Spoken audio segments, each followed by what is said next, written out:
Hi guys, welcome back to the channel, Achieving Online Freedom. In this video today, I'm going to show you how you can add music to your Instagram story.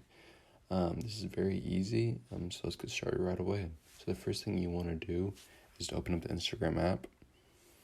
From here, all you need to do is click your story in the top left corner, and then click on the camera roll, or the camera.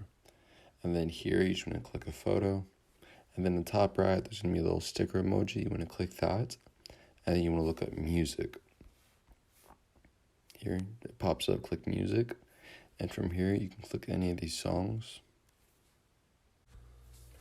Once you have selected your music, you can change it with the lyrics, or you can just have it with the album cover and the title.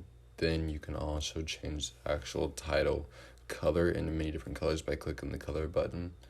You can also change the duration of how long you want the clip to be. So you can change it from 15 seconds all the way down to 10 seconds. And that's all you need to do in order to add music to your story.